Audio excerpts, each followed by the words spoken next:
बच्चों, आज हम समास के बारे में पढ़ेंगे।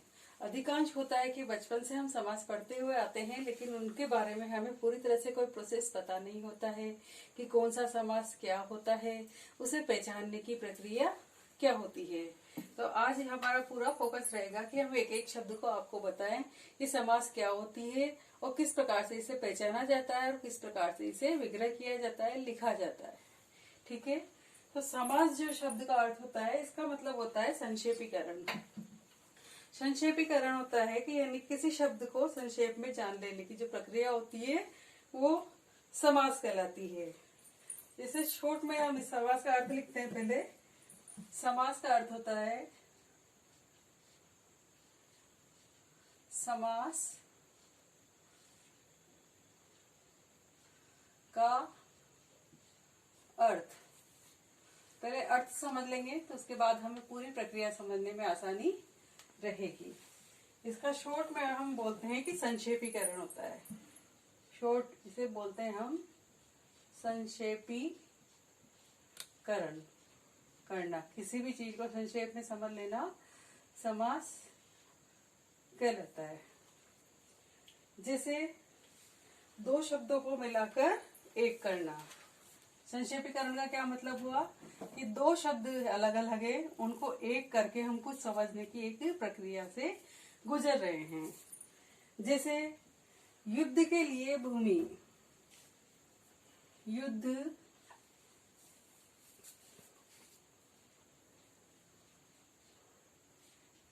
के लिए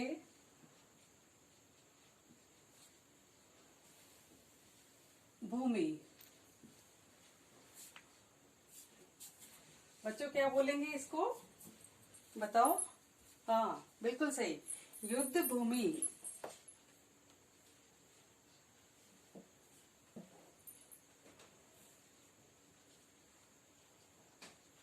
युद्ध भूमि।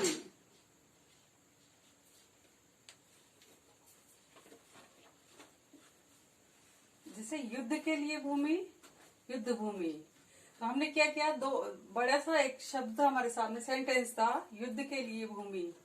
तो उसका क्या बना, युद्ध भूमि।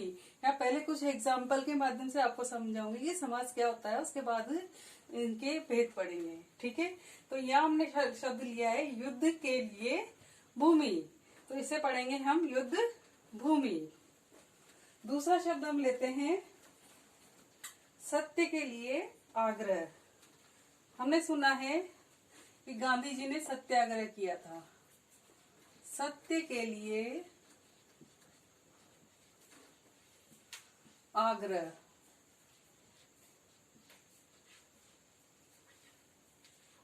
तो इसे शॉर्ट में क्या बोलेंगे हम, इतने बड़ा शब्द नहीं बोलने की जगह हम बोलेंगे सत्य के लिए आग्रह को हम बोलेंगे सत्याग्रह। सत्याग्रह।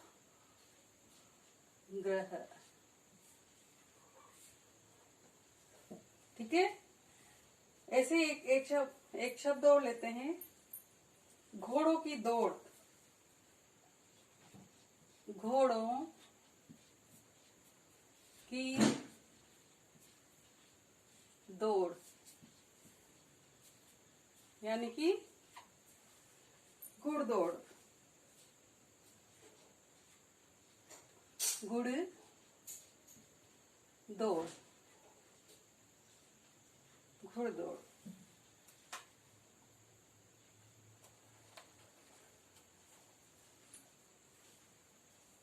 ठीक है।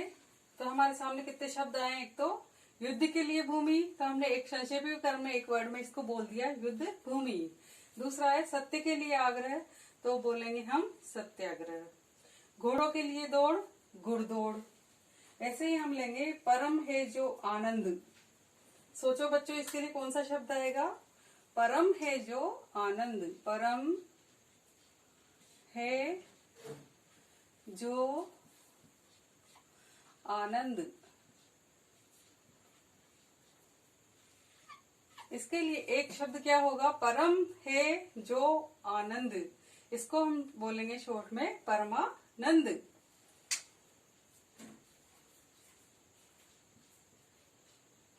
किसी का नाम भी होता है, ये परमानंद नाम भी रख दिया जाता है क्योंकि बहुत प्यारा शब्द है ये। परम है जो आनंद, परमानंद। अब इसके पद के बारे में मैं आपको बताती हूँ कि इसमें 2 प्रकार के पद होते हैं। हर शब्द में 2 प्रकार के पद होते हैं जो पूर्व पद और उत्तर पद के रूप में लिए जाते हैं। जैसे हमने लिया था यहाँ युद्ध भूमि, तो 2 शब्द हो गए, युद्ध और भूमि। सत्य, आग्रह, गुण, दौड़, परम, आनंद।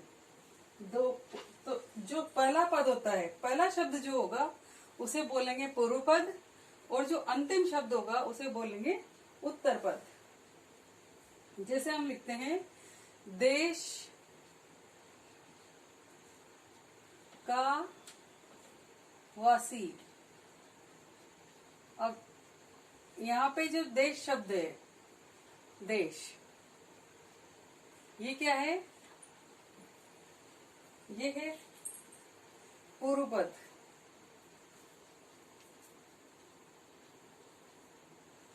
और जो वासी, दूसरा जो शब्द है इसमें पीछे वाला,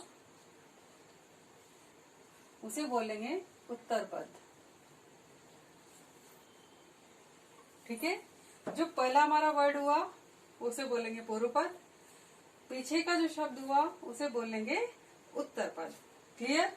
एक बार फिर समझा देती हूँ कि यहाँ पे जो शब्द आ रहे हैं इनमें देश का वासी। देश, पहला वर्ड क्या है? देश।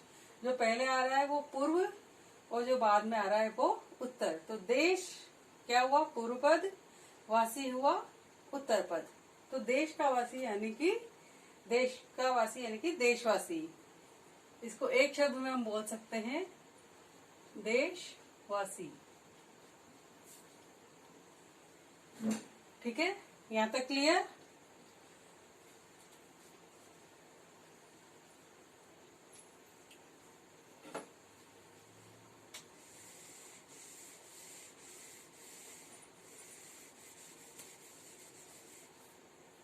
समाज समझ में आया आपको? समाज क्या होता है? संक्षेपीकरण होता है, जिसमें पूर्व पद और उत्तर पद 2 पद होते हैं, दोनों को मिला के एक शब्द बनता है।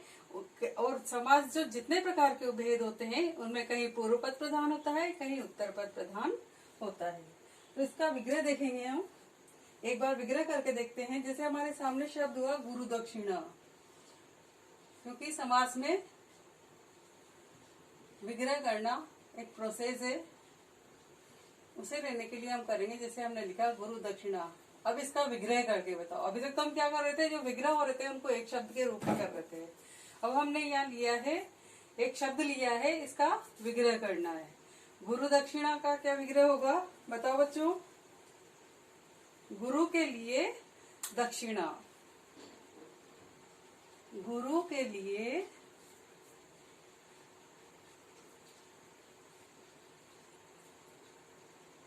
दक्षिणा।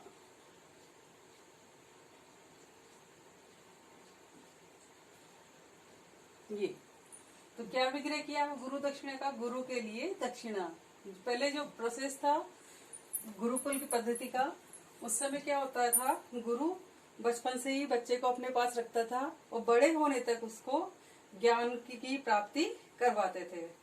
तो उस दौरान जब उसको ज्ञान प्राप्त करने के पूर्ण माना जाता था कि अब बच्चे ने पूरा ज्ञान प्राप्त कर लिया है, तो उसके बाद उसे गुरु को दक्षिणा देनी होती थी। तो उसमें गुरु अपने शिष्य से कुछ दक्षिणा के रूप में कुछ भी मांग सकता था, तो शिष्य को वो दक्षिणा उसे देनी होती थी। तो ये प्रोसेस था उस समय। अभी तो जो प्रोसेस है वो अलग है। धन के आर्थिक आधार पर प्रोसेस चलता है कि कौन से विद्यालय में बच्चे को कितनी फीस लगती है, सब फिक्स होता है, और कितने उस बच्चे की कौन सी क्लास के हिसाब से कितनी दक्षिणा होती है। लेकिन पहले कुछ और प्रोसेस था, उसमें जो गुरु को बोल देता था दक्षिणा के रूप में, वो शिष्य को करके देना होता था। तो हम गुरु दक्षिणा यानी गुरु के लिए दक्षिणा। तो ये क्या हुआ? इसका विग्रह हुआ। ठीक है ना? गुरु के लिए दक्षिणा। दूसरा शब्द हम लेते हैं प्रतिदिन। प्रतिदिन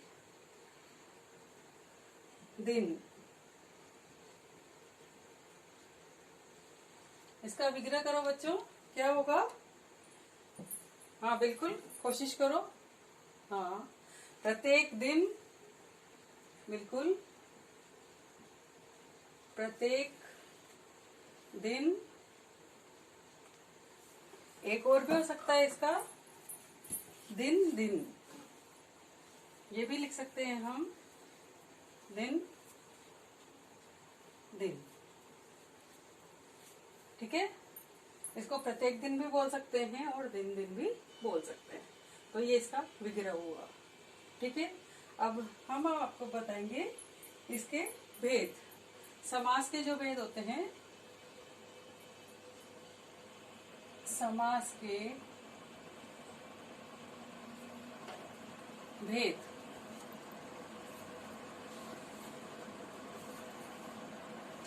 समास के भेद में के पीछे दो तरह की प्रक्रियाएं हैं। एक प्रक्रिया तो ये है कि सबसे पहले ये माना गया था कि समास होते हैं 4 प्रकार के, लेकिन बाद में जब इसकी प्रक्रिया और आगे बढ़ी, आगे अन्य गुरुओं के हाथ में आई, तो इन्होंने इसके 6 भेद कर दिए। पहले मैं आपको 4 भेद बताती हूँ।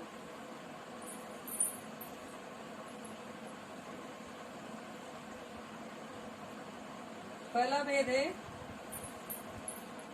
अवयवी भाव।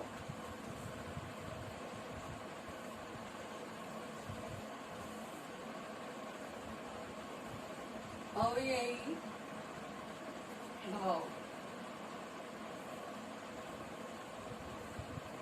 दूसरा होता है तत्पुरुष समास, जिनके नाम आपने बचपन से अभी तक सुनते हुए रहे होंगे। तत्पुरुष समास।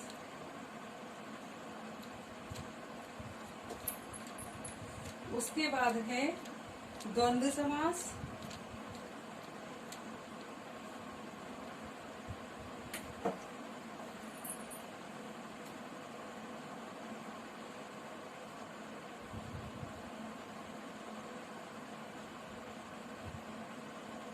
और अंतिम होता है बहुव्रीहि समास।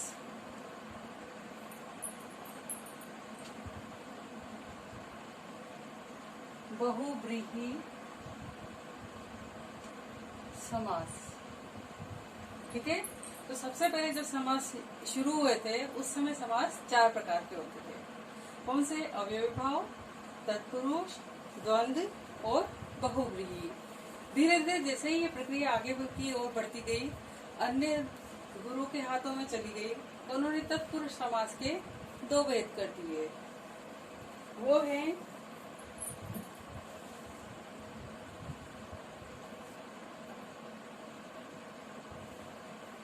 पहला है कर्मधारय,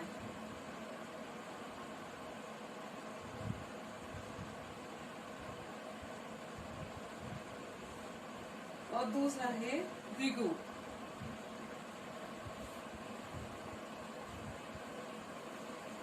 ठीक है, कितने हो गए? अवयवी भाव, उसमें तत्पुरुष समास, द्वंद्व समास और बहुव्रीहि समास। तत्पुरुष के 2 प्रकार के और बताए, कर्मधारय और द्विगु। तो कुल मिला के कितने हो गए? 6 समास हो गए।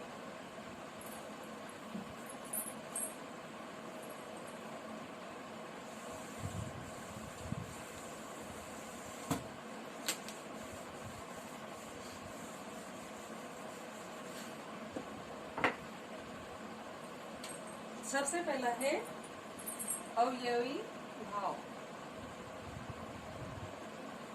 अवयवी भाव समास।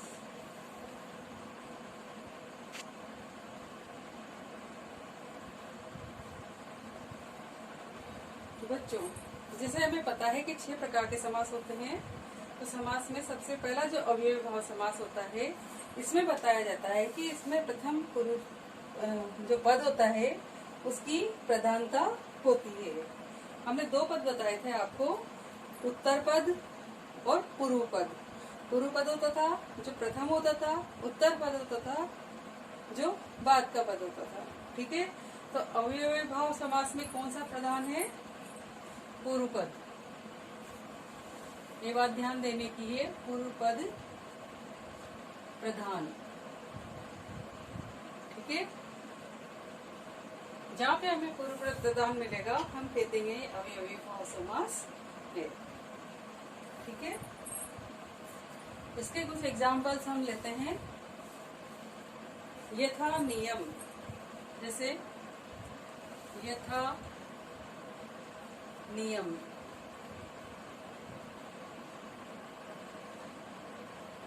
ठीक है, इसका विग्रह करके देखो क्या होता है।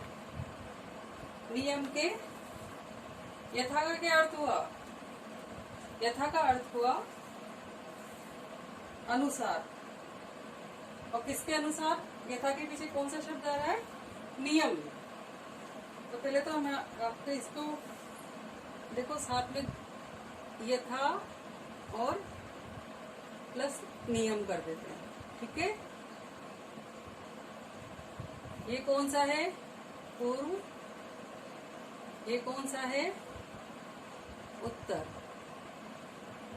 ठीक है, अब इसका विग्रह करेंगे तो क्या निकालेंगे? नियम के अनुसार।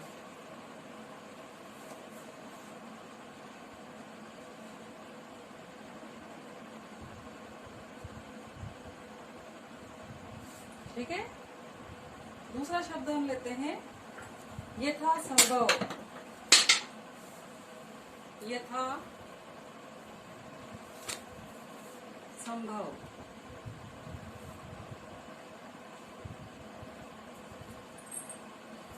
इसके पहले टुकड़े करके देखते हैं। यथा और संभव।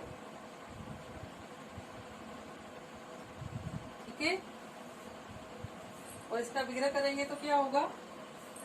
जितना संभव हो।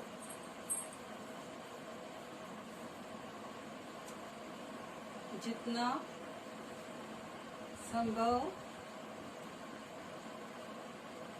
हो। ठीक है, इसके बाद हम लेते हैं अगला शब्द प्रतिमास। प्रतिमास यहाँ इस पर दिखाई दे रहा है प्रतिमास।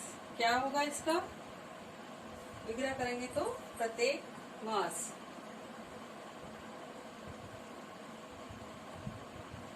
प्रत्येक मास मतलब प्रत्येक महीने। और एक और भी निकल सकता है जिसे मास मास।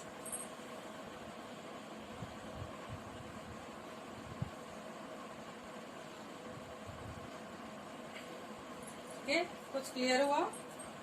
प्रत्येक मास, मास मास। ठीक है, इसके बाद एक शब्द और लेके देखते हैं बेनाम। बेनाम ये पूरा एक शब्द है। इसका क्या होगा? बिना नाम के। बिना नाम के। ठीक है, अब समझ में आया? इसमें पूर्व प्रधान है। यथा नियम, नियम के अनुसार। यथा संभव, जितना संभव हो। और प्रति मास, प्रत्येक मास। और बेनाम, बिना नाम के।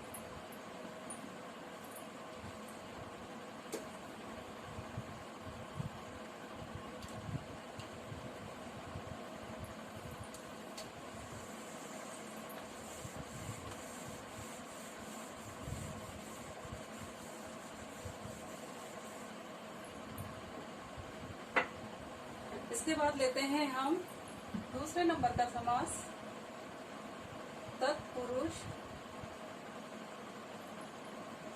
समास। ठीक है, तो तत्पुरुष समास ये होता है, इसमें दूसरा पद प्रधान होता है। हमने आपको दो पद बताए शुरू से, पूर्व पद और उत्तर पद। तो जो दूसरा पद होता है उत्तर पद, वो इसमें प्रधान होता है।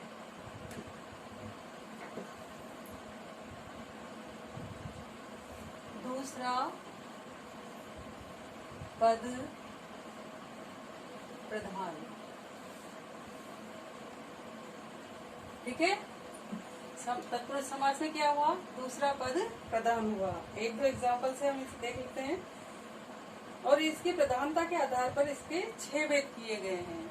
आपने बचपन से पढ़ा होगा कारक, या थोड़ा सा मैं आपको समझाने के दृष्टिकोण से कुछ ले रही हूँ।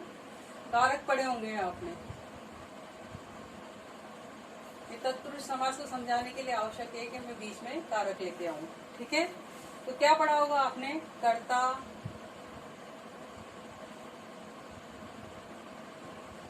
कर्म, करण, और बताओ आगे,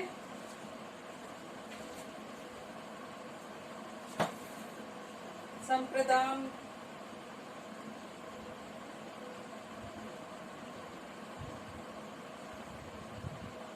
अपादान,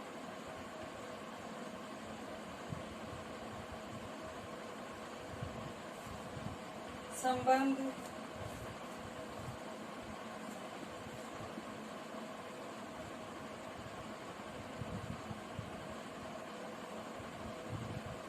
अधिकरण,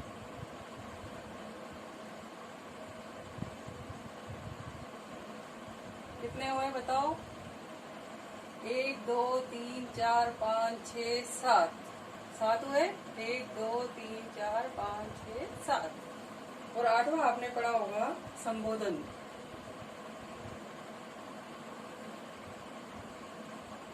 ठीक है, यही पढ़े हैं आपने बचपन से कारक। ऐसे रखते आ रहे, कर्ता ने कर्म को करण से संप्रदान के लिए, अपादान से अलग, संबंध का किए, अधिकरण में पर संबोधन हे अरे वो।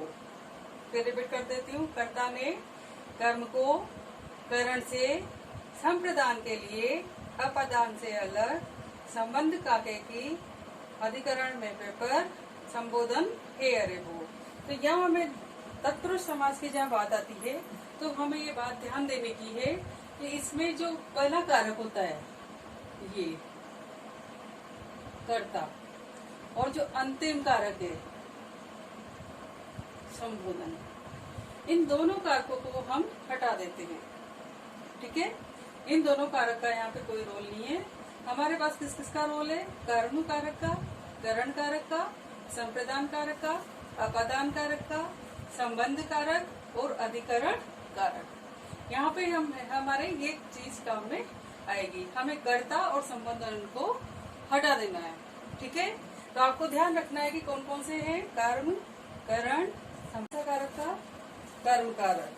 तो यहाँ तत्पुरुष के भेद करेंगे तो हम यहाँ पे बोलेंगे कर्म तत्पुरुष, कर्म तत्पुरुष।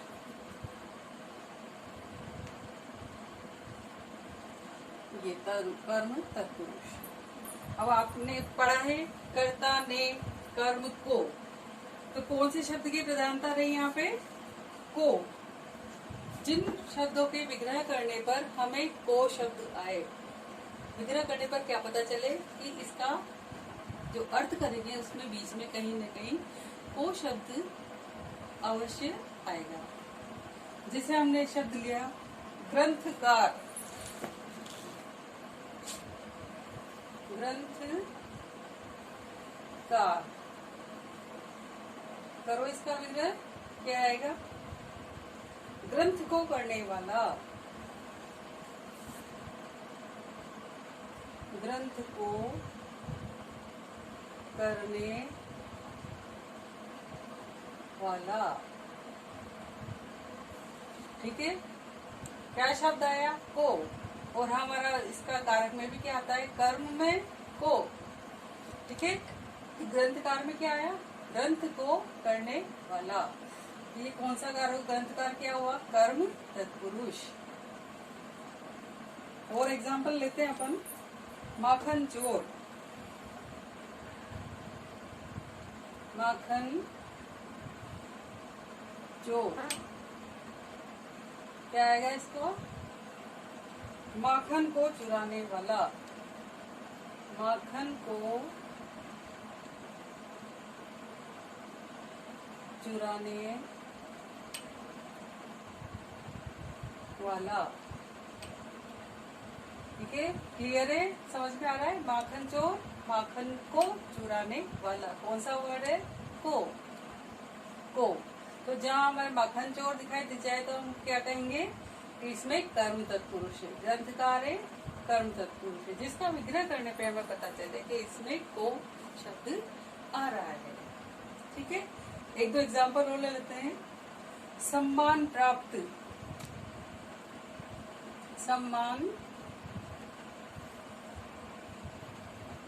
प्राप्त, इसका विग्रह करेंगे तो क्या आएगा? सम्मान को, हाँ करो, बिल्कुल बच्चों करो, आप भी मेरे साथ। सम्मान को प्राप्त। ठीक है, कौन सा वर्ड आया? को। कौन सा हुआ ये सम्मान प्राप्त? कर्म तत्पुरुष। एक और वर्ड लेते हैं, जेब कतरा। जेब कतरा, जेब को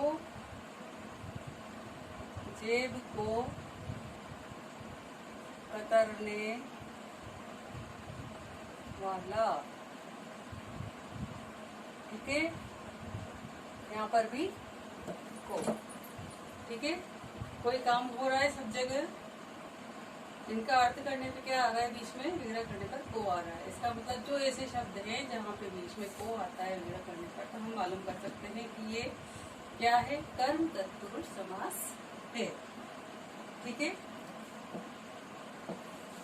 इसके बाद हम लेते हैं करण तत्पुरुष।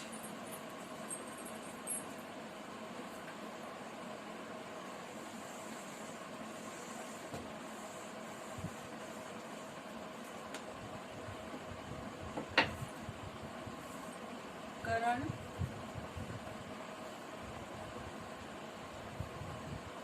तत्पुरुष, इसमें क्या आएगा बच्चों? आप बताओ। कर्ता ने कर्म को करण, क्या आएगा करण का? करण से।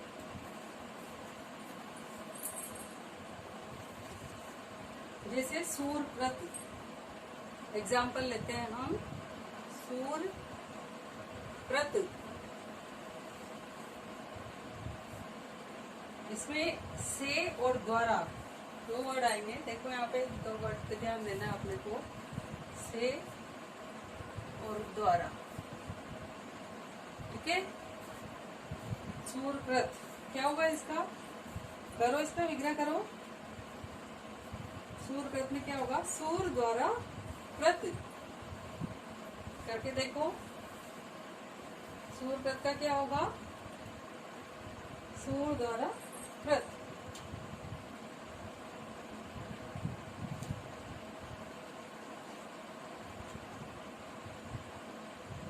सूर कौन थे? सूरदास, जिनका नाम आपने सुना होगा। उनके द्वारा जो रचना रची गई उसको क्या कहेंगे हम? सूर द्वारा व्रत। या उनके द्वारा लिखी गई या रचना बनाई गई वो है सूर्यव्रत।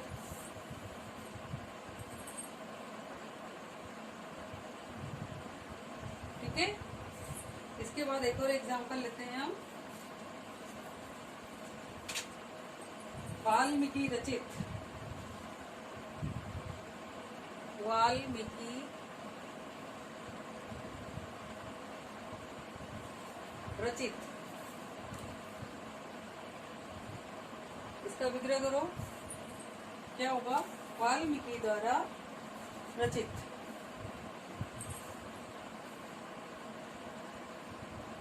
वाल्मीकि द्वारा रचित। ठीक है, शब्द समझ में आया? सूर्यव्रत, सूर्य द्वारा कृत, वाल्मीकि रचित, वाल्मीकि द्वारा रचित। इस तरह के जिन शब्दों में द्वारा हमारे वर्ड आ रहा है तो हम कहेंगे क्या? कि करण तत्पुरुष समास है। इसके बाद हम लिखेंगे भूखमरा। एक वर्ड लेते हैं हम, भूखमरा। मरा।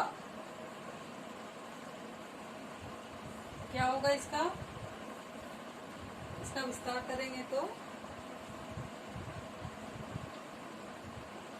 भूख से मरा। ठीक है, यही होगा। करके देखो, भूख से मरा हुआ।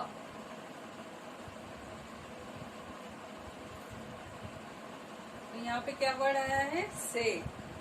हमने क्या बताया था? से।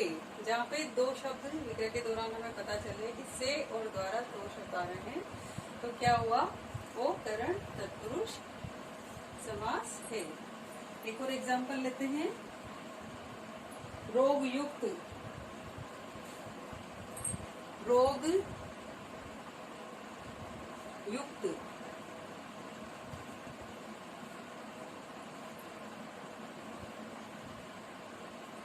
रोग से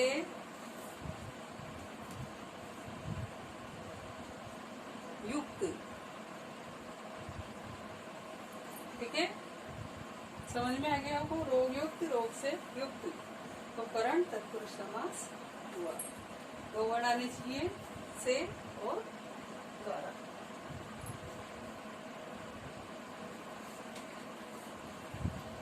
तीसरा क्या होगा बच्चों? हमने तीसरा कौन सा कारक बताया था? इसमें जो आएगा वो है संप्रदान।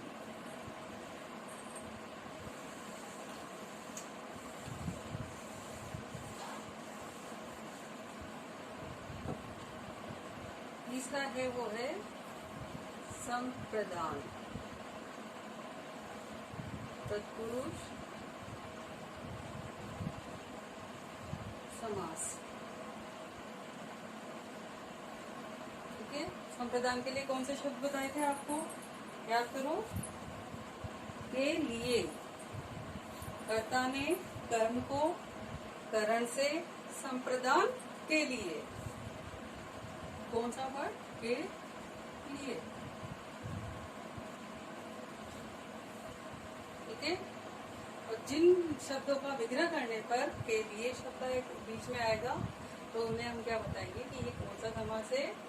संप्रदान तत्पुरुष समास है।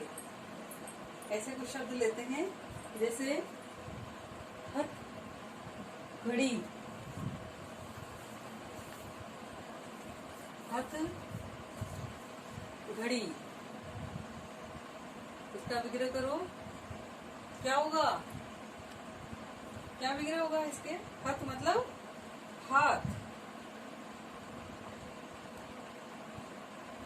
हाथ के लिए घड़ी। ठीक है, आ गए शब्द हमारे। दूसरा एग्जाम्पल लेते हैं, अनाथालय।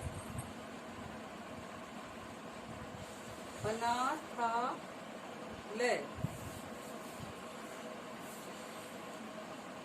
क्या होगा इसका?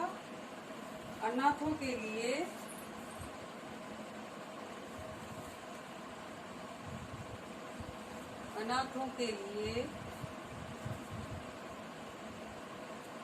आलय।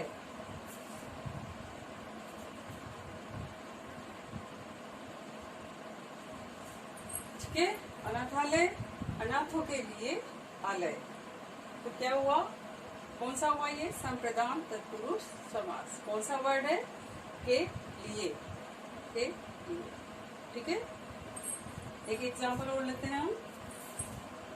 मालगाड़ी, माल गाड़ी।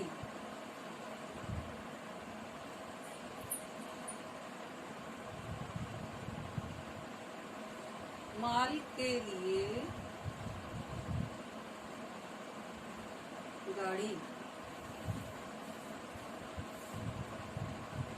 देखो, मालगाड़ी, इसका विस्तार की विग्रह किया, क्या हुआ? माल के लिए गाड़ी। ठीक है, तो क्या आया? माल के लिए गाड़ी। तो के लिए आया है, इसलिए संप्रदान तत्पुरुष समास। ठीक है, यहाँ कौन सी इसका शब्द का लोप होता है इसमें, इन शब्दों में के लिए का, क्योंकि जहाँ पर मालगाड़ी शब्द आएगा तो हम पहचान जाएंगे, इसका अर्थ करेंगे कि माल के लिए गाड़ी, इसका मतलब कौन सा समास हुआ, संप्रदान तत्पुरुष समास, और संप्रदान तत्पुरुष समास से के लिए आ रहा है तो हम पहचान जाएंगे मालगाड़ी में संप्रदान तत्पुरुष समास है। ऐसे अनेक शब्द हो सकते हैं, जैसे जेब घड़ी, जेब के लिए घड़ी। ठीक है, पाठशाला, पाठ के लिए शाला, हवन सामग्री, हवन के लिए सामग्री। ठीक है, इस तरह के अन्य वर्ड हम ढूंढ सकते हैं और इसमें तलाश कर सकते हैं।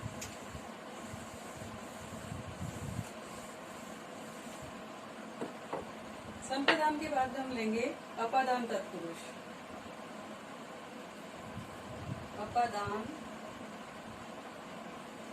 तत्पुरुष समास।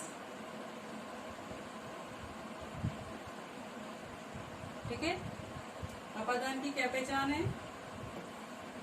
अपादान से अलग, मतलब हम इसके लिए भी वर्ड आता है से, पर जो से वर्ड आया वो किसके लिए आया, अलग होने के अर्थ में। यहाँ ब्रैकेट में लिख देती हूँ मैं, अलग होने के अर्थ में। इससे पहले भी से आया था बच्चों, वो किसमें था, जोड़ने के अर्थ में था, वो जोड़ने के अर्थ में था, करण से। ठीक है, तो वो था जोड़ने के अर्थ में, और अपादान में क्या होता है, अलग होने के अर्थ में। मतलब दो चीजें अलग हो रही है, या कुछ ही अलग हो रहा है, कुछ हट रहा है, कुछ मुक्त हो रहा है, कुछ विलग हो रहा है, तो वहां पे भी हम से का यूज करते हैं, लेकिन अलग होने के अर्थ में करते हैं, इसलिए अपादान तत्पुरुष समास कहलाता है। कुछ एग्जाम्पल लेते हैं, देखो यहाँ क्लियर हो जाएगा आपको।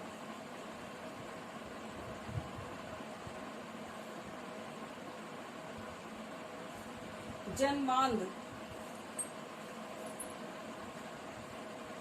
जन्मांध तो क्या होगा, जन्म से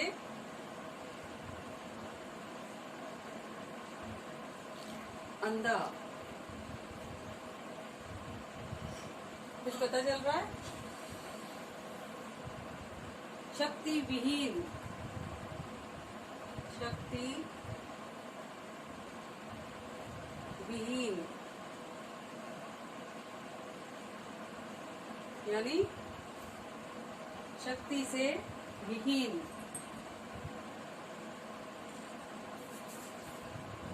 शक्ति से विहीन। ठीक है, क्या हुआ, जन्मांध, जन्म से अंधा, यानी कौन सी चीज को अलग हुई है उससे, उसकी आंखें अलग हुई है, जन्म से अंधा है। शक्ति विहीन, एक तो हम शक्ति को प्राप्त कर रहे हैं, एक शक्ति को खो दे, तो यहाँ शक्ति से विहीन हो रहा है, यानी कि शक्ति उसने खो दी है, अलग हो रहा है वो शक्ति से। ठीक है, तो अलग होने के अर्थ में या विहीन, कुछ मुक्त होने के अर्थ में यहाँ पे लिया गया है। एक एग्जाम्पल और लेते हैं, ऋण मुक्त, ऋण मुक्त क्या होगा इसका, ऋण से मुक्त। क्या अलग हुआ, ऋण से मुक्त, मुक्ति मिल गई। किससे मुक्ति मिली, ऋण से मुक्ति मिली। ठीक है, जीवन मुक्त, जीवन मुक्त, जीवन से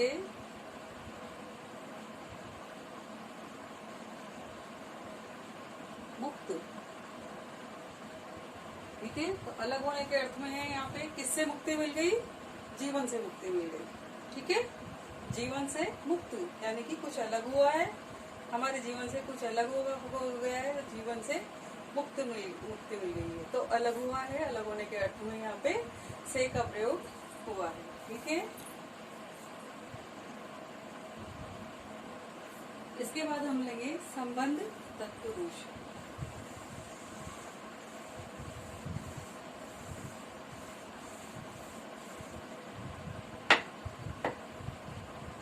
संबंध तत्पुरुष समास।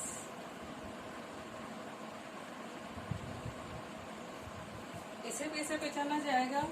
संबंध किससे संबंध प्रदर्शित करते हैं हम? कौन किसका बेटा है, कौन किसकी माँ है, किसका किससे क्या रिश्ता है, यही तो बताते हैं। या किसी चीज का किसी चीज से क्या संबंध है, यही बताते हैं। तो कौन से शब्दों का सहारा लेते हैं उसमें? संबंध में का, के और की का। कैसे पहचानेंगे? का, के, की।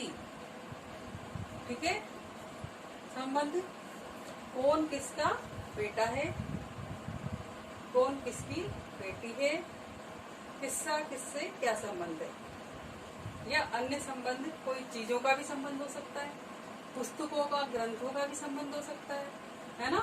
तो इन वर्ड्स का जहाँ पे हमें पता चले कि ये वर्ड यहाँ पे लोप हो रहे हैं, विग्रह में ये चीज पता चल रही है, तो कौन सा होगा? संबंध तत्पुरुष समास।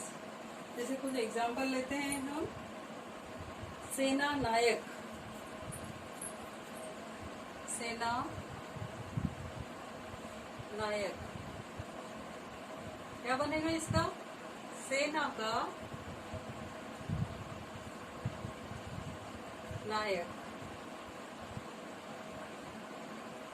ठीक है।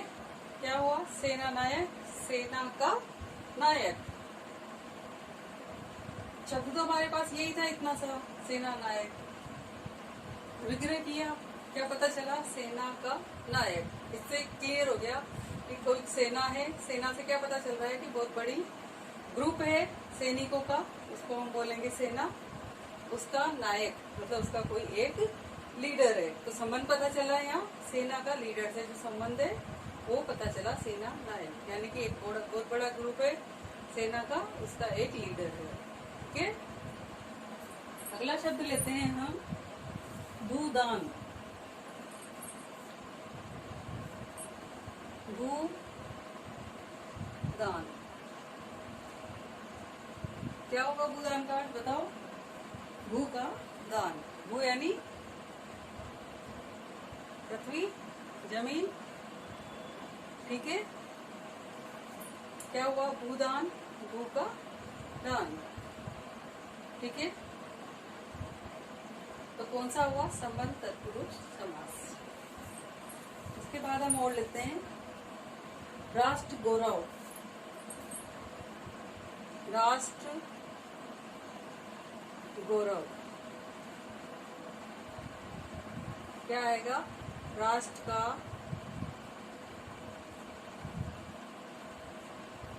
गौरव। ठीक है। इसके बाद हम लेते हैं स्वास्थ्य रक्षा। स्वास्थ्य रक्षा क्या बनेगा? स्वास्थ्य की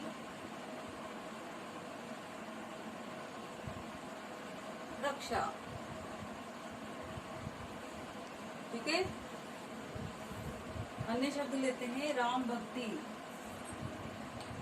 राम भक्ति,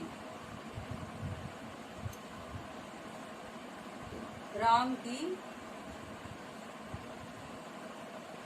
भक्ति। ठीक है। तो क्या है यहाँ पे? देखो, पहचानने की कोशिश करो। सेना नायक, सेना का नायक, भूदान, भू का दान, राष्ट्र गौरव, राष्ट्र का गौरव, स्वास्थ्य रक्षा यानी स्वास्थ्य की रक्षा, राम भक्ति, राम की भक्ति। सब आपस में रिलेटेड है, एक के बिना दूसरा अधूरा सा महसूस हो रहा है। तो जहाँ हमें काके की का पता चले वो कौन सा हुआ? संबंध तत्पुरुष समास। इसके बाद कौन सा आएगा बच्चों? बताओ कौन सा आएगा?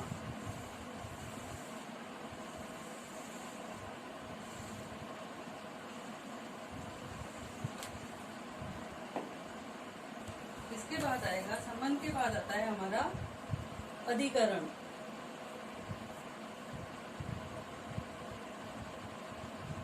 अधिकरण तत्पुरुष समास। ठीक है, अधिकरण में कौन से शब्द होते हैं भाई?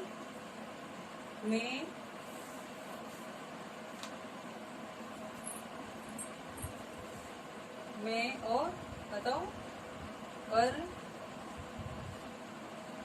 और बताओ। ठीक है, हमारे यहाँ पे ये काम आएंगे।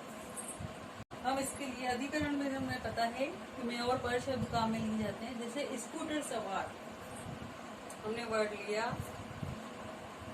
स्कूटर सवार। क्या करेंगे विग्रह इसका? बताओ, सोचो। हाँ, स्कूटर पर सवार, स्कूटर पर सवार। ठीक है, क्या हुआ? स्कूटर पर सवार, स्कूटर सवार। ठीक है, अगला शब्द ले रहे हैं हम चिंता मग्न। चिंता मग्न, क्या होगा इसका विग्रह? चिंता में, बताओ, चिंता में मग्न। कौन सा शब्द आया? में पर। तो हमें ढूंढना पड़ेगा शब्दों के अंदर कि हम जब इसका विग्रह करते हैं तो हमारे सामने कौन सा शब्द आता है, उस अनुसार हम उसका समास बता सकते हैं। ठीक है, एक दो एग्जाम्पल और ले लेते हैं इसके। धर्मवीर, धर्मवीर,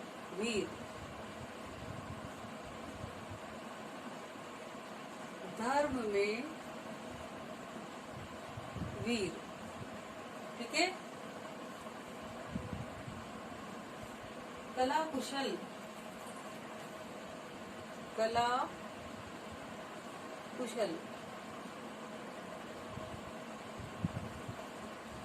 कला में कुशल। ठीक है, तो आप पहचान लेंगे इस तरीके से। यहाँ पर में ऐसे शब्द बीच में आ रहे हैं विग्रह के दौरान। अब अर्थ करके देख लेंगे। स्कूटर सवार, स्कूटर पर सवार। ठीक है, चिंता मग्न, चिंता में मग्न, धर्मवीर, धर्म में वीर, कला कुशल, कला में कुशल। जहाँ पर ये दो वर्ड हमें मिल रहे हैं, में और पर, वहाँ पे अधिकरण तत्पुरुष समास होगा। ठीक है, तो तत्पुरुष समास यहाँ पे पूरे हो गए। लेकिन इसके बाद हमने आगे बताया था आपको, कौन से समास बताया था तत्पुरुष के बाद? कर्मधारय, कर्म धारय समास।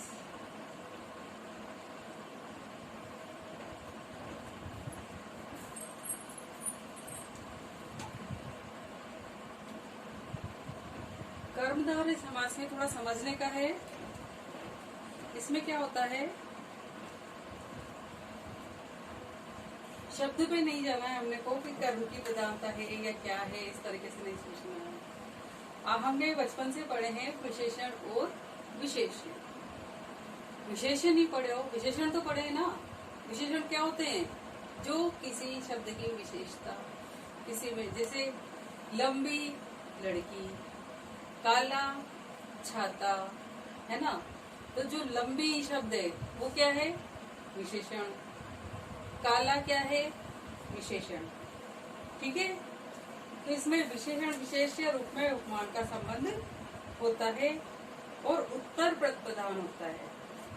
उत्तर पद यानी पीछे वाला पद। हमने शुरू में आपको बताया था पूर्व पद और उत्तर पद। तो कौन सा पद प्रधान होता है? उत्तर पद प्रधान होता है। और इसमें विशेषण, विशेष्य और उपमेय और उपमान की प्रधानता होती है। जैसे पहला मैं लिख देती हूँ पहले कि कौन कौन से होते हैं इसमें। पहले होते हैं जिसमें पूर्व पद विशेषण और उत्तर पद विशेष्य हो। पहला होता है जिसमें पूर्व पद विशेषण और उत्तर पद विशेष्य हो।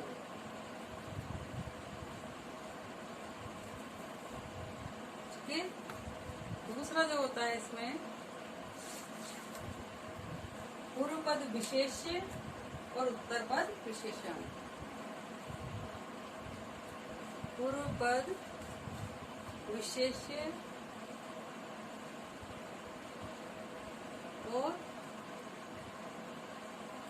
उत्तर पद विशेषण।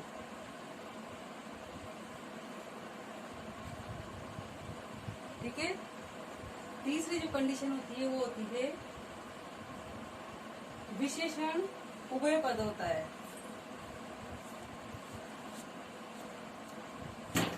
विशेषण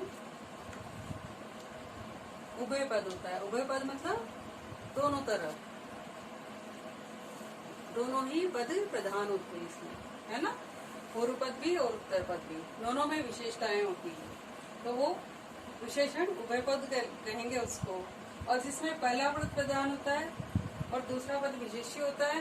पहले पद में विशेषण कोई गुण, कोई क्वालिटी की बात होती है, तो वो पूर्व पद विशेषण और उत्तर पद विशेष्य, वो भी कर्मधारय समास होगा। और जिसमें पूर्व पद विशेष्य और उत्तर पद विशेषण होगा, यानी कि पीछे के पद में विशेषता होगी। जैसे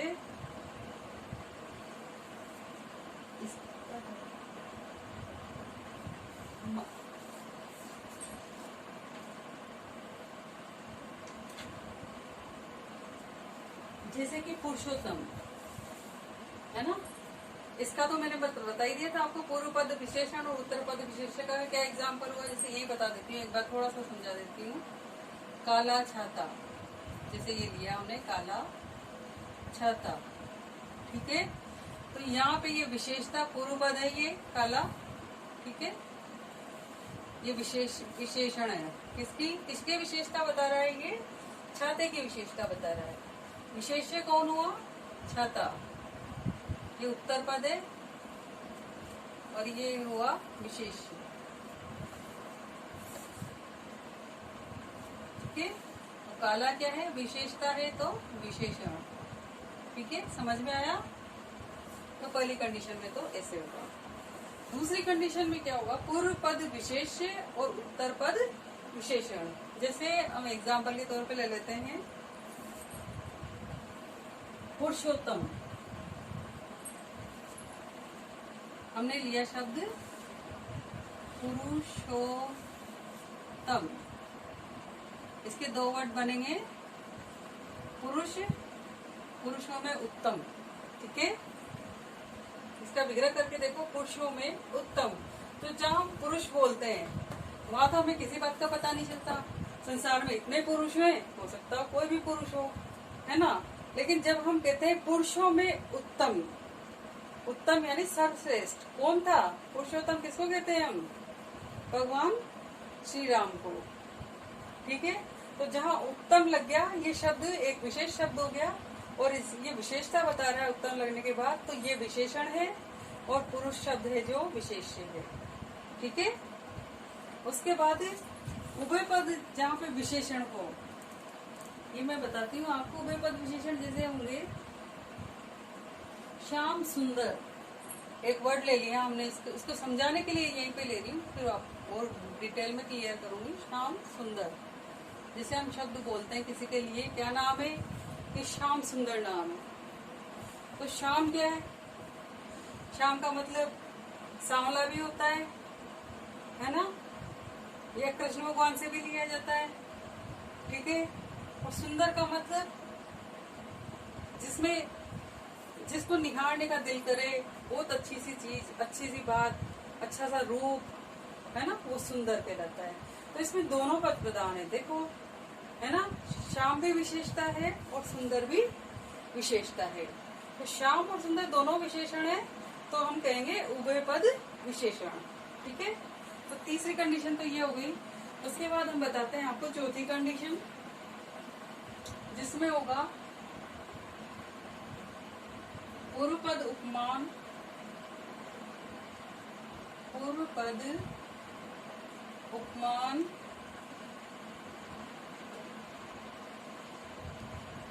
और उत्तर पद उपमेय, उत्तर पद उपमेय। ठीक है, इसमें भी दो पद हैं, पूर्व पद और उत्तर पद। पूर्व पद क्या है? उपमान है, उत्तर पद है उपमेय। एक एग्जाम्पल के द्वारा इसको क्लियर करती हूँ मैं आपको। जैसे हमने बोला कमल नयन,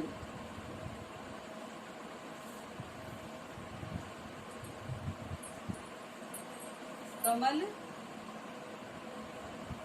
नयन। ठीक है, ये एक शब्द है, मैंने इसे दो भागों में लिखी हूँ, है ना। ठीक है, कमल नयन। तो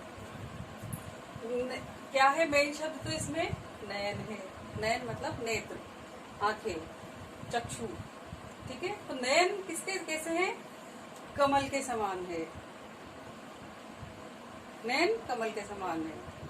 ठीक है, नयन किसके समान है? कमल के समान है। तो सुंदरता बता रहे हैं, तो हम क्या बता रहे हैं? उपमान के कौन है? कमल। उपमा किसकी दी जा रही है? कमल की। और उपमेय कौन है? नयन। ठीक है, नयन तो होता ही है, लेकिन नयन में क्या विशेष स्पेशल बात क्या है? किसकी उपमा दी जा रही है? किसके समान है वो है कमल के समान है।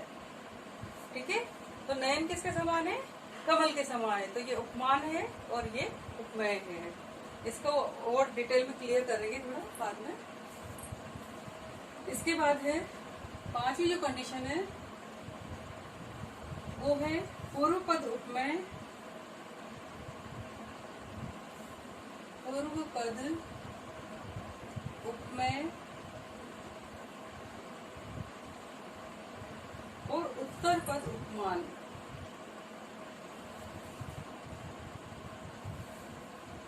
उत्तर पद उपमान।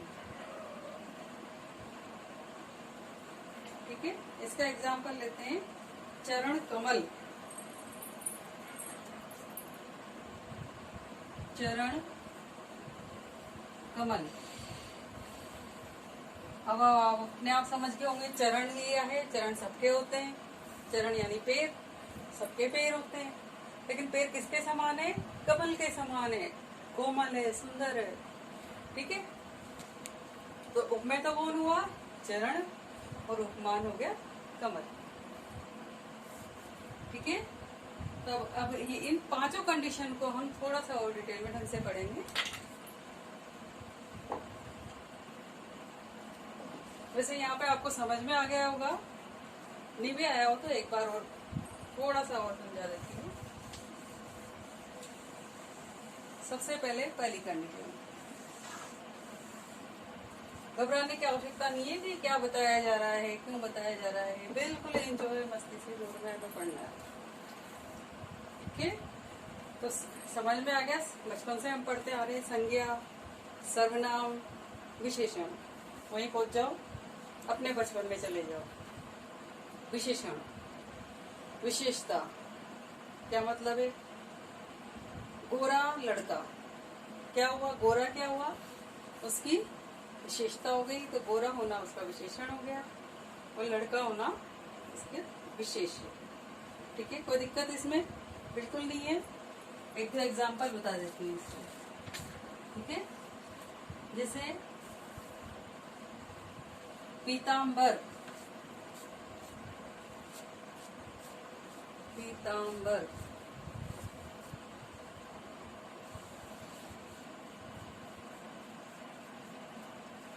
इसका विग्रह करके देखो, आराम से आपको सब समझ में आ जाएगा। बताओ मुझे क्या होगा इसका? कौन सा विशेषण है और कौन सा विशेष्य है? क्या हुआ? विशेषण तो हो गया पीत। पीत मतलब क्या होगा? पीला। और पीछे क्या है? तोड़ो इसको। अंबर।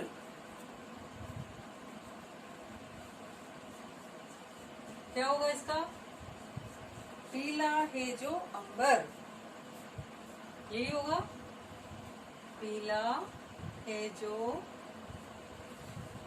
अंबर, पीतांबर। ठीक है, तो पीला क्या होना हो गया? विशेषता। पीला किसकी विशेषता है? अंबर की विशेषता है, इसलिए पीतांबर। ठीक है, तो विशेषण और विशेष। ओके, एक और एग्जांपल लेते हैं। नील कमल। नील कमल।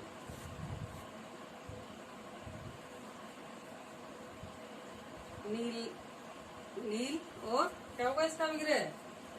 नील और कमल।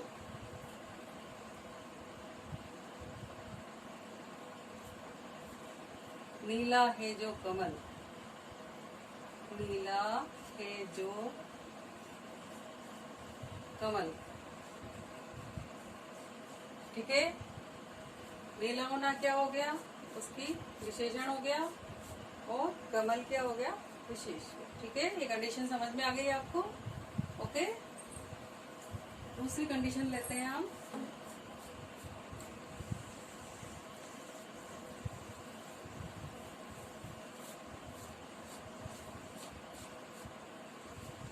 जिसमें पूर्व पद विशेष्य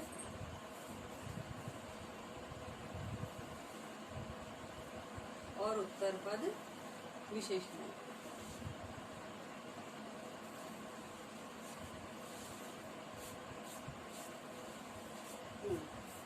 एग्जाम्पल बताओ इसके, जिसमें विशेषता को हम बाद में बताते हैं और विशेष्य को पहले बताते हैं।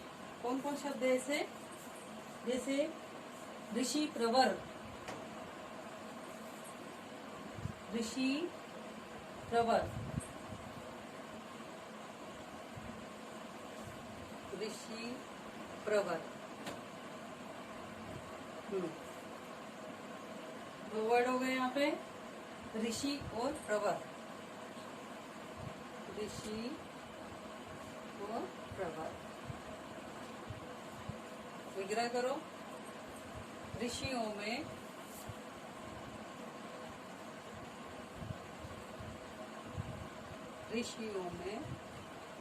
श्रेष्ठ। ठीक है, कौन सी बात सामने आ रही है? प्रवर मतलब होता है श्रेष्ठ, ऋषि मतलब ऋषि। ऋषि तो बहुत है, लेकिन हम कुछ ही ऋषियों के नाम जानते हैं। हाँ, कितने ऋषि होंगे संसार में? बहुत ऋषि हैं, लेकिन ऋषियों में श्रेष्ठ। ठीक है, ऋषियों में श्रेष्ठ। तो जो ऋषियों में श्रेष्ठ होगा उसको क्या कहेंगे? ऋषि प्रवर। ऐसे बहुत से ऋषियों को, वाल्मीकि, वेद व्यास, है ना, तुलसीदास, जो स्पेशल रहे हैं, जिन्होंने अपना नाम कर दिया, उनको कहेंगे हम ऋषि प्रवर। और ये प्रवर शब्द कहाँ आ रहा है? पीछे आ रहा है, यानी कि उत्तर पद क्या है? विशेषण। ये देखो, पीछे का पद विशेषण है और ऋषि है जो विशेष है। ठीक है, एक एग्जाम्पल और लेती हूँ इसका। नराधम। नराधम करो इसका। नर और अधम। नर अधम। ठीक है, दो वर्ड हो गए इसके। अब नर, जहाँ नर की कहें तो नर मतलब इंसान। ठीक है ना, नर मतलब पुरुष भी कह सकते हैं। तो कितने ही है, नर बहुत हैं। ठीक है, लेकिन नरों में कौन? अधम। अधम का क्या मतलब हुआ? नीच। किसको बोलते हैं अपन नरों में नीच? राक्षसों को। नरों में जो अधम है, इसका क्या विग्रह होगा? नरों में जो अधम है। अधम मतलब हो गया नीच। यहाँ पे ऋषियों में जो प्रवर है ऐसे आएगा, और प्रवर का मतलब होता है श्रेष्ठ। ठीक है, कौन अधम है? ऐसे सभी नर तो अधम नहीं होते। हाँ, कोई सामान्य जीवन जी के भी निकल जाते हैं, कोई विशेष काम कर जाते हैं, बहुत अच्छे हो जाते हैं तो श्रेष्ठ कहलाते हैं। लेकिन जो बुरे काम कर जाते हैं उनको क्या कहते हैं? अधम, यानी कि नीच प्राणी। ऐसे बहुत कम होते हैं। ठीक है, तो उन्हें हम राक्षस की श्रेणी में भी रख देते हैं। तो जो नरों में अधम होते हैं उनको हम राक्षस भी कह देते हैं। तो अधम होना यानी कि नीच होना। तो ये शब्द नर तो बहुत है, लेकिन कौन सा नर? अधम नर। तो ये विशेषण कहाँ पे आ रहा है? पीछे, क्वालिटी पीछे आ रही है और विशेष्य है जो आगे है। ठीक है, इससे हम पहचान लेंगे कि पूर्व पद विशेष्य है, उत्तर पद विशेषण है। ठीक है, एक कंडीशन इसकी ये हो गई। अब आते हैं हम तीसरी कंडीशन पे।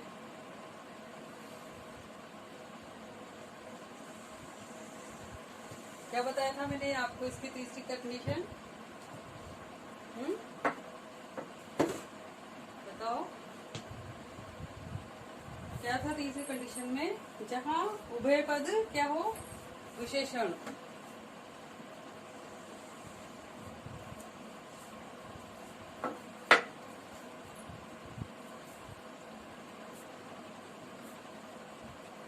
विशेषण उभय पद। उभय पद, उभय मतलब दोनों पद। दोनों पद में विशेषता। अब ऐसे वर्ड तो हम डेली हमारे रूटीन की लाइफ में कितने बोलते रहते हैं, जिनमें दोनों शब्दों में प्रधानता होती है। दोनों शब्द विशेष होते हैं। जैसे शीतोष्ण। शीतोष्ण, अब देखो इसमें दो शब्द हैं। कौन कौन से हैं? एक तो शीत भी है, एक उष्ण भी है।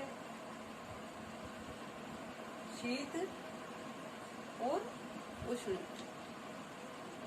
ठीक है, होगी इसके दो पार्ट, शीत उष्ण, यानी कि शीत भी है और उष्ण भी है। तो जैसे हम मौसम के बारे में जानकारी देते हैं कि हाँ सर्दी, तो सर्दी एक मौसम का पार्ट है। फिर कहते हैं गर्मी, उष्ण, तो उष्ण भी एक पार्ट है। तो मतलब दोनों ही विशेषता रखते हैं। ये भी मौसम है और ये भी मौसम है ना? तो क्या कहेंगे अपन? दोनों पद विशेषण। एक और एग्जांपल ले लेते हैं इसका। खट, खट मीठा। हमने लिखा खट मीठा। अब इसका करेंगे, क्या होगा? खट्टा और मीठा। देखो यहाँ पे खट मीठा का क्या हुआ? खट्टा और मीठा। तो खट्टा भी स्वाद है और मीठा भी स्वाद है, दोनों विशेषताएं हैं। ठीक है, तो ये उभय पद विशेषण हो गया। ठीक है, अब चौथे नंबर की जो कंडीशन हम लेंगे,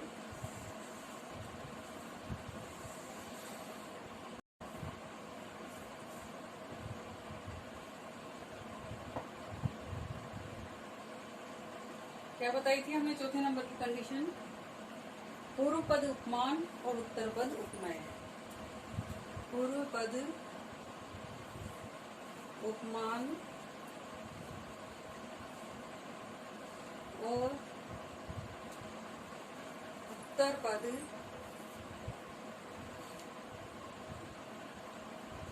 उपमेय। ठीक है, इसे पहचानने की कोशिश करना हम किस तरीके से बताते हैं। इसका एग्जाम्पल भी दिया था हमने आपको। क्या दिया था? कमल नयन, याद आ गया? नयन किसके समान है? कमल के समान। तो नयन तो सभी के होते हैं, तो उपमेय क्या हुआ? नयन और उपमा किसकी थी उसको?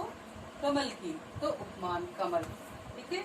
दूसरा एग्जाम्पल हम यहाँ पे लेते हैं, वज्र देह। वज्र देह, बनाओ इसका, वज्र और देह, दो भाग कर लिया हमने इसके, वज्र और देह।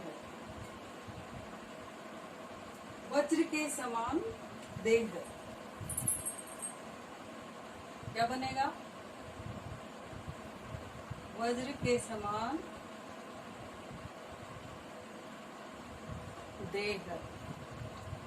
ठीक है। देह यानी शरीर, वज्र यानी कठोर, वज्र यानी मजबूत। तो देह तो सबके पास है, शरीर सब मानवों के पास है ना? सब मानवों के पास होती है देह, लेकिन जानवर के पास भी देह होती है। लेकिन हमें कौन सी देह की बात कर रहे हैं? जो वज्र के समान हो, कठोर हो, शक्तिशाली हो। तो वो क्या होगा? वो कोई स्पेशल होगा। लेकिन किसके समान बता रहे हैं उसको? ऐसा किसकी उपमा दी गई है? वज्र की उपमा दी गई है। शरीर को किसकी उपमा दी है? यार देह तो है, लेकिन किसके समान है? वज्र के समान है, इसलिए वज्र के समान देह। तो ये देह तो हो गया उपमेय, और वज्र जो उसकी विशेषता है, जो उसकी उपमा दी गई है, वो वज्र की दी गई है। ठीक है। एक एक कंचन वर्ण, कंचन वर्ण। कंचन क्या होता है बच्चों? बताओ। सोना, हाँ राइट। कंचन वर्ण। तो वर्ण का मतलब क्या होता है? कंचन के समान वर्ण। कंचन क्या है? सोना। कंचन का मतलब होता है सोना।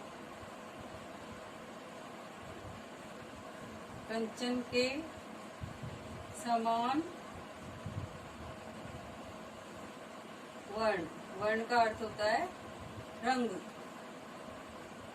इसका क्या मतलब हुआ? सोने के समान रंग है। वो कहते हैं ना, अरे वो तो गोरा है, वो काला है, या ऐसे ऐसे करके हम उपमा किसी को देखते हैं तो क्या देखते हैं? उसमें उसका रंग ही तो देखते हैं, यही तो बताते हैं।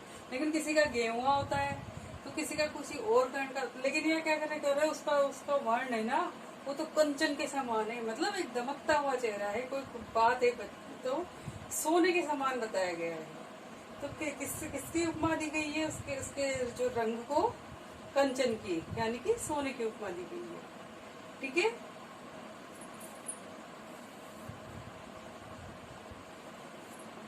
यहाँ समझ में आ गया होगा आपको? उपमान क्या है? वज्र, इसमें क्या है? कंचन। ठीक है। वर्ण तो है, यानी रंग तो सबका है, लेकिन रंग कैसा वाला है? कंचन के समान है, तो कंचन की उपमा दी गई है उसकी। ठीक है।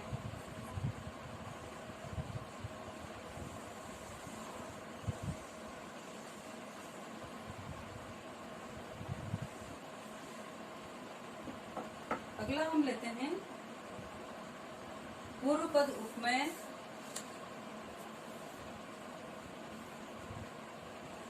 और उत्तर पद उपमान।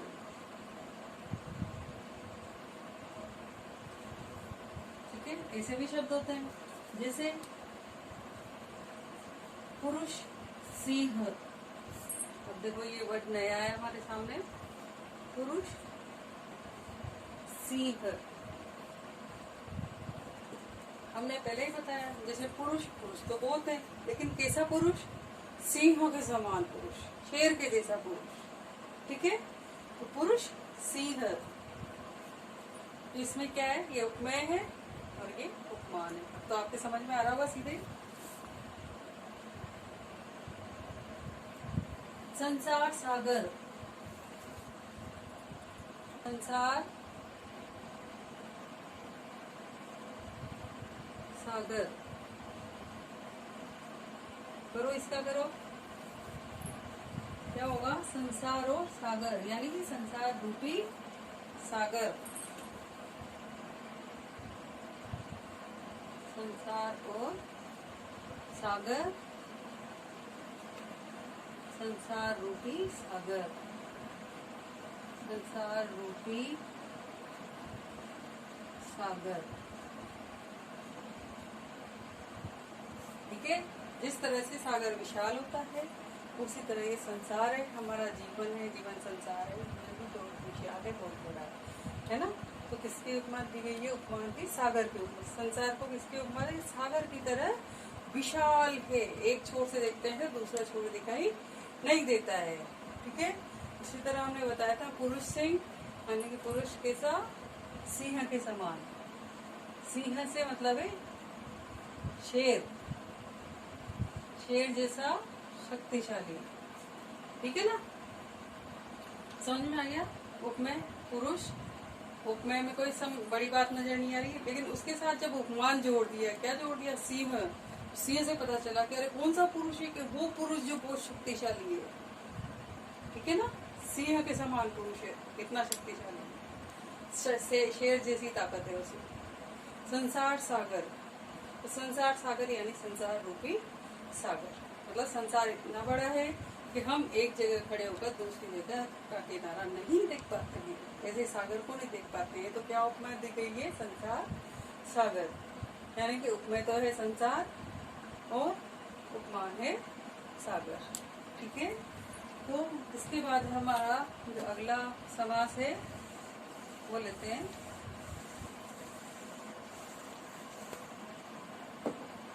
द्विगु समास। इससे तो आप सभी परिचित होंगे, क्योंकि बचपन से सबका प्यारा, सबसे दुलारा समास यही होता है, द्विगु समास।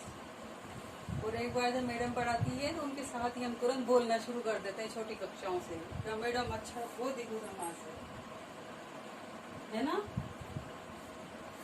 जैसे द्विगु समास में क्या होता है, पहला पद संख्यावाची विशेषण होता है। इसमें ध्यान देने की बात है कि पहला जो पद है, पहला पद जो होगा वो संख्यावाची होगा। ठीक है, तो संख्या हम बचपन से ही गणित पढ़ते आ रहे हैं, 1 2 3 4 5 6 पूरी 100 तक की गिनती पढ़ाई जाती है, फिर आगे पढ़ाई जाती है। तो हमें क्या है, द्विगु समास में क्या होता है, वही गिनतियों के कुछ शब्द हमारे शब्द के पहले आते हैं। तो हम क्या कह रहे हैं कि पहला पद संख्यावाची। ठीक है, पहला पद संख्यावाची यानी कि कुछ ऐसे शब्द आएंगे जिसमें आगे कुछ गिनती आएगी, इससे हमें पहचानना रहता है कि कौन सा समास है। जिसे लिखा हमने सप्तऋषि, सप्तर्षि, सप्तर्षि। कुछ समझ में आया इसमें, क्या हुआ, 7 ऋषियों का समूह, यही हुआ इसका, 7 ऋषियों का समूह। ठीक है, तो क्या आया इसमें, संख्या क्या आई, 7 आया पहचान में, 7 से हमने पहचान लिया कौन सा समास, द्विगु समास। और एग्जाम्पल ले लेते हैं, नवरात्रि,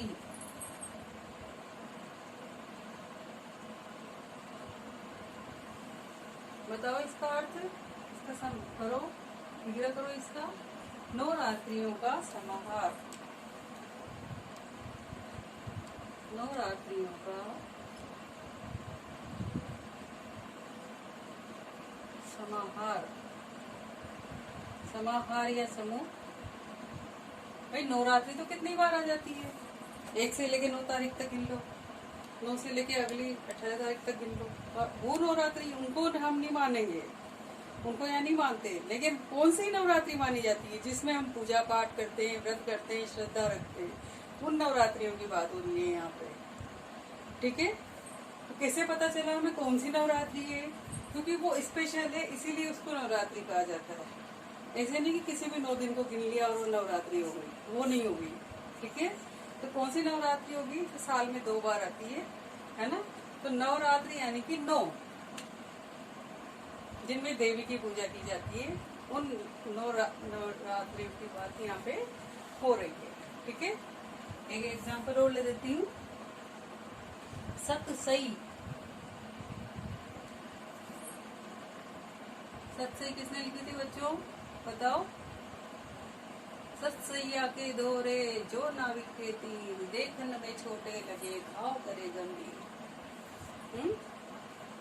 किसने लिखी थी सतसई। इसे इसका विग्रह करेंगे तो क्या पता चलेगा, 702 का समाहार। 700 क्या थे, 700 दोहे का समाहार।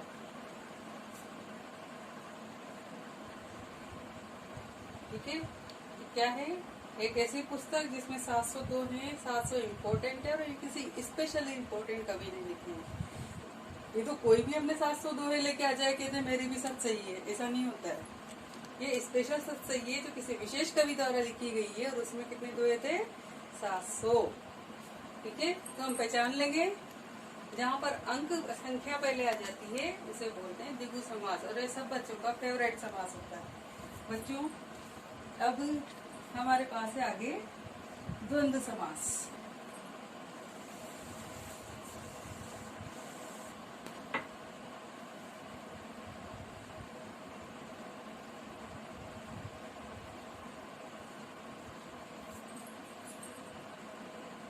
द्वंद्व समास, अब द्वंद्व समास को कैसे पहचानते हैं।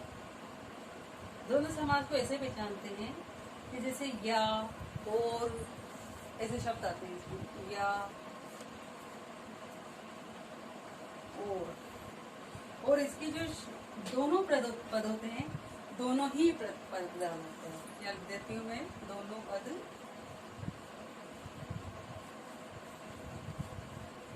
प्रधान। कौन से पद की कह रही हूँ मैं उन्हीं पदों की बात कर रही हूँ। जब हम किसी शब्द को दो टुकड़ों में तोड़ते हैं तो उसके दो भाग निकलते हैं। पहले भाग को हम बोलते हैं पूर्व पद, पीछे वाले को बोलते हैं उत्तर पद। ठीक है, वो दोनों पद इसमें प्रधान होते हैं, और दोनों पदों के बीच में या और शब्द आता है। देखते हैं, जैसे जीवन मरण हमने लिया, जीवन मरण, क्या करेंगे, इसका विग्रह कैसे होगा, जीवन और मरण, जीवन और मरण। ठीक है, आया कुछ पहचान में। सत्य, सत्य, सत्या, सत्य। देखो इसका एक संधि करके देखो, इस शब्द की क्या होगी, सोचो सोचो, सत्य और असत्य। इसके हमने विग्रह कर दिया, सत्य और असत्य दोनों प्रधान है। देखो ध्यान दो, जीवन मरण, जिस तरह जीवन शब्द की वैल्यू है उसी तरह मरण भी इम्पोर्टेंस रखता है। सत्य की वैल्यू है तो असत्य भी वैल्यू रखता है। ठीक है, इसी तरह गुण दोष, गुण दोष किसे लिखेंगे, गुण और दोष, गुण और दोष। ठीक है, इसके बाद हम लेते हैं लाभ हानि, लाभ हानि। इसका क्या होगा, लाभ या हानि। ठीक है, तो जहाँ या और इस तरह के शब्द हो, दोनों पर जिस तरह से लाभ इम्पोर्टेंस रखता है वैसे हानि की भी अपनी इम्पोर्टेंस है। ठीक है, तो या और शब्द विग्रह के दौरान और इस तरह के शब्द से द्वंद्व समास है। उसके बाद है सबसे अनोखा और सबसे अलग, सबसे अंतिम बहुव्रीहि समास।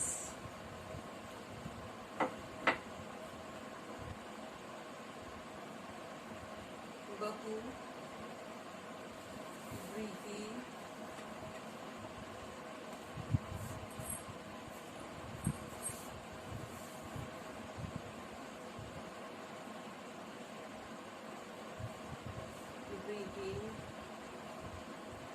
समास।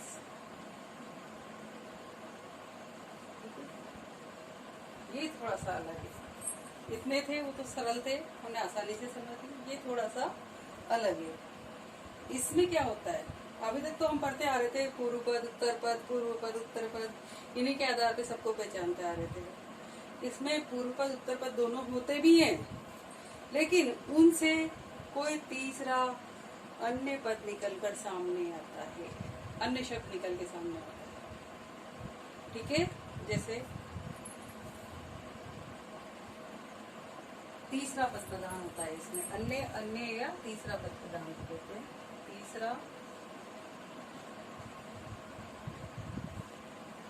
पद प्रधान, ठीक है, तीसरा पद प्रधान होता है इसमें। जैसे हम लिखेंगे पीतांबर, पीतांबर, पीतांबर, विग्रह करो। पीत है अंबर जिसके, पीत है अंबर जिसके, किसके थे पीत है अंबर जिसके, किसके था, किसकी याद आ रही है इस सब से? बताओ, सोचो, कौन था ऐसा जो पीले अंबर ओढ़े हुआ था? श्री कृष्ण, या विष्णु भी कह सकते हैं हम। श्री कृष्ण या विष्णु, कुछ भी कह सकते हैं। इन्होंने पीला अंबर ओढ़ रखा। पीला अंबर तो हर कोई ओढ़ लेगा। अभी कोई भी व्यक्ति पीला अंबर ओढ़ लेंगे तो हम उससे श्री कृष्ण थोड़ी कह देंगे। लेकिन ये किसकी विशेषता बता रहा है? शब्द तो ये था हमारे पास, पीतांबर, यानी कि पीला अंबर। इससे निकल के तीसरी चीज क्या आई? श्री कृष्ण। ठीक है ना? क्या शब्द निकल के आया इस सबसे? श्री कृष्ण। किसका है पीला अंबर? श्री कृष्ण का या विष्णु का। अन्य शब्द लेते हैं, वीणा पाणी, वीणा पाणी, करो इसका विग्रह। वीणा है पानी में जिसके, वीणा है पानी में जिसके। पानी का मतलब होता है हाथ। वीणा है पानी में जिसके, यानी कि जिसके हाथों में वीणा है। मैं वीणा के लेके बैठ जाऊं तो आप मुझे वीणा पानी कह दोगे क्या? नहीं कहोगे। तो ऐसा कौन था जिसके हाथों में वीणा होती है? कौन से देवी देवता हैं जिनके हाथों में वीणा होती है? वो है सरस्वती।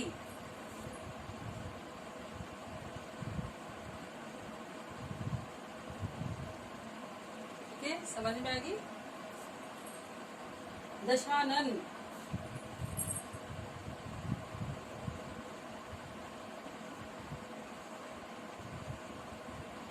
दश है आनंद जिसके। कौन था दशानन? ये तो आप लोगों को पता होगा। आनंद मतलब क्या था? सर। 10 सर वाला कौन था? रावण। ठीक है, तो इस तरीके से हमें तीसरे पद की प्रधानता पता चलती है। ठीक है, तो हमारे पूरे 6 के 6 समास यहाँ पे पूरे हो गए हैं। 6 के 6 समास यहाँ पे पूरे हो गए हैं। एक एक बार उनके नाम आपके सामने फिर दोहरा देती हूँ। कौन कौन से थे? अवयवी भाव समास, तत्पुरुष समास, कर्मधारय, द्विगु, द्वंद्व, बहुव्रीहि समास। ठीक है, मुझे लगता है आपको ठीक से समझ में आ गए हैं। यदि कुछ कमी रह गई हो, कुछ समझने में कुछ दिक्कत आ रही हो, तो हमें कमेंट करके अवश्य बताएं और हमारे चैनल को लाइक और सब्सक्राइब करें। धन्यवाद।